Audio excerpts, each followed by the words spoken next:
여러분들 반갑습니다. 자, 오늘부터 여러분들께 학생들이나 일반인들 여러분들께 제가 지금 읽었던 책 중에서 여러분들하고 같이 이야기를 좀 나눠볼까 하는데요. 자, 오늘은 먼저 여러분들과 같이 몇 회에 걸쳐 가지고 여기에 있는 수학 예찬이라는 책을 가지고 여러분들하고 같이 이야기를 좀 해볼까 합니다. 이 책은 도서출판 길 이렇게 지금 되어 있습니다. 길이고 알랭 바디우가 지었습니다. 이분은 지금 철학자이면서 논리학자이기도 한데요. 이분의 그 책들을 지금 보면 철학을 위한 선언, 수와 수들, 그 다음 조건들, 윤리학, 그 다음 사도 바울, 세기, 유황과 무황, 투사를 위한 철학, 철학과 사건, 행복의 형이상학, 또 참된 삶, 이런 다수의 책들을 이렇게 지금 편찬을 했었습니다. 제가 이 책을 선택한 이유는 뭐냐 하면 과연 철학과 수학 사이에는 어떤 연관이 있고 우리가 살아가는 데 있어서 어떻게 이렇게 세상을 이렇게 바라볼 때 체계화를 시킬 수 있고 그리고 미래를 갖다가 내다볼 수 있는지 이런 부분에 대한 통찰력을 길러내는데 이 책이 수학 예찬이라고 해가지고 적혀 있어가지고 처음에는 이제 반감이 갔었는데 막상 이 책을 보니까 그런 책이 아니고 이게 수학과 철학의 지금 간극이 지금 많이 떨어져 있는데 현재 실제로는 서로 이렇게 연결고리를 이렇게 만들어 가려고 하는 이러한 입장에서 이분께서 적었다는 겁니다. 그래서 오늘은 1장을 좀 보려고 하는데요. 그 차례는 어떻게 되어 있느냐면 수학을 구해야 한다 라고 하는 부분입니다. 자, 이 말이 좀 처절하기까지 하게 보이는데요. 수학을 구해야 한다. 저도 그렇게 생각합니다. 여러분들, 우리나라가 이렇게 전쟁이 일어나고 난 뒤에 이렇게 발전할 수 있었던 이유는 수학과 과학의 이게 발전이 있었기 때문입니다. 그런데 제가 안타까운 것은 지금 현실에서는 많은 이게 이공계 학생들 중에서도 의대 쪽으로 이렇게 가는 현상들이 보이고 있는데 물론 그 부분이 정년 때문에 그런 걸 충분히 이해가 되고 있습니다. 저도 기업체에서 있어 왔었기 때문에 한 50대가 좀 되면 일찍 그 정년 퇴임을 해야 돼. 이런 상황이 좀 벌어지고요. 그러다 보니까 그 안정된 직업을 위해서 의학 분야로 이렇게 가는 경우가 꽤 있다고 좀 봅니다.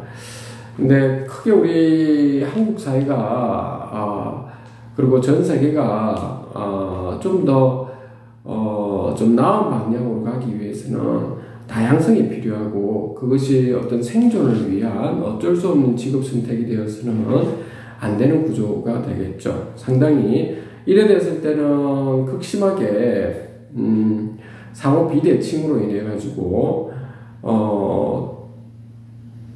어떻게 보면은 특권과 비특권이라는 부분도 생기게 되고요.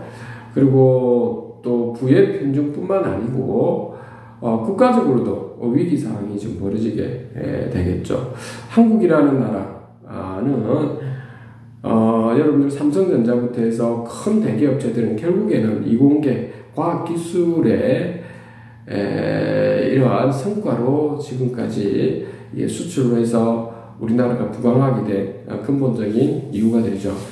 여러분들이 이런 점을 좀 살펴본다면 앞으로는 이제 이런 부분에 대해서 우리가 좀 더 수학을 구해야 한다, 과학을 구해야 한다, 이런 부분을 통해서 많은 학생들이 이공계 쪽에, 그리고 이공계 쪽으로만 가서는 안 되고 이것처럼 철학과 연관되어서 인문학과 관련되어서도 여러분들이 좀 공부를 해서 있죠. 그것이 아주 창조적인 과학기술로 해서 벤처 창업이라든지 또는 어떤 기업체라든지 이런 데 가서 일을 하든지 또 바이오 사업도 좋고요. 또 의학도 마찬가지입니다.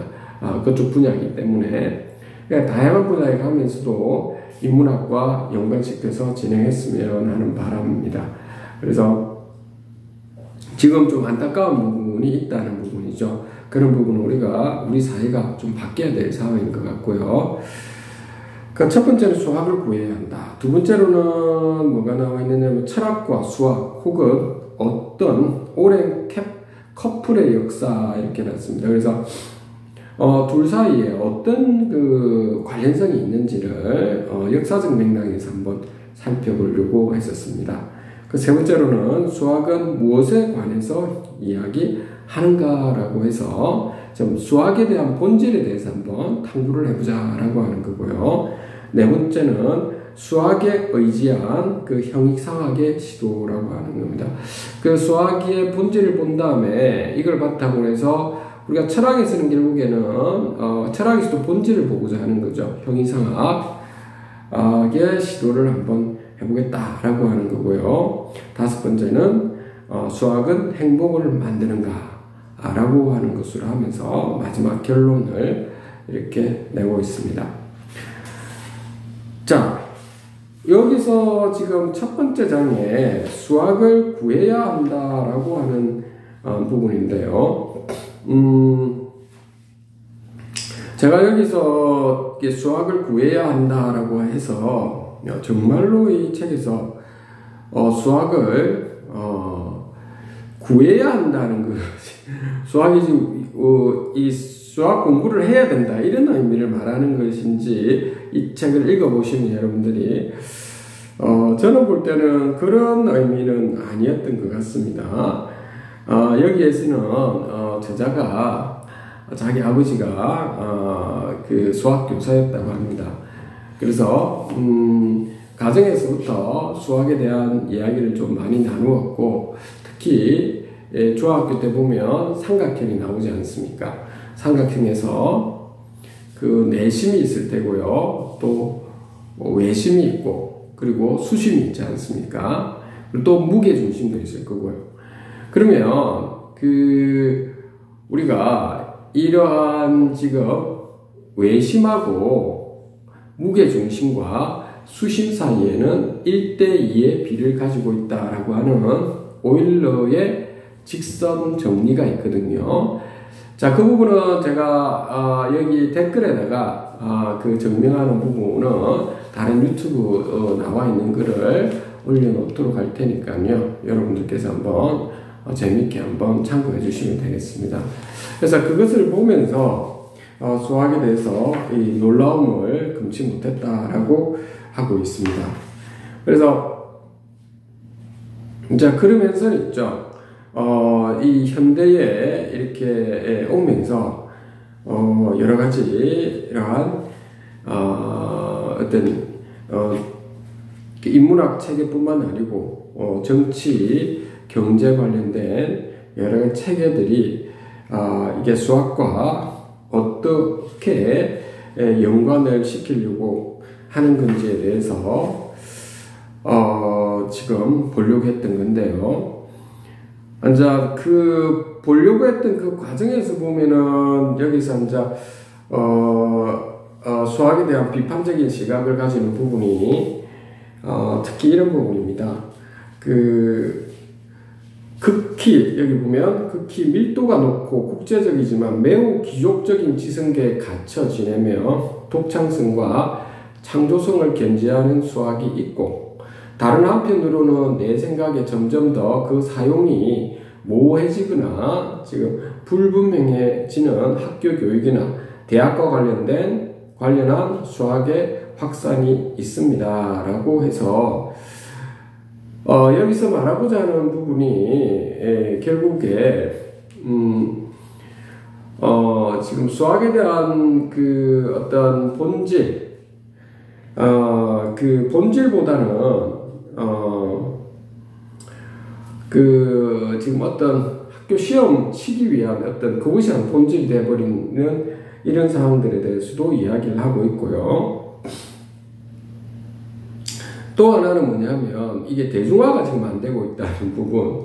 이것이 우리가 세상 살아가는데 상당히 지금 이분은 좀 필요한 부분인데 우리가 그 부분을 좀 간과하고 있는 것 같다라고 하는 겁니다. 단지 도구로서 시험을 치기 위한 도구로서만 바라보고 있다 보니 이러한 논리학, 지성, 그 논리적인 사고력을 가지고 어떤 지성적인 차원까지 가는데 수학이 얼마만큼 필요한지 이를 우리가 지금 보지 못하고 있는 이런 부분에 대한 안타까움도 여기에 좀 나와 있습니다. 그래서 그 부분에 대해서 여기서 지금 이야기를 하고 있습니다.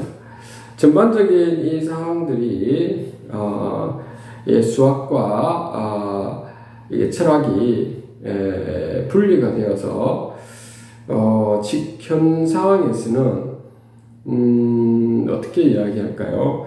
이게 완전히 쪼개져 있다는 겁니다. 저 멀리 서로 간에 좀 떨어져 있는 이런 상황이라는 겁니다. 자, 이런 부분에 대해서 이제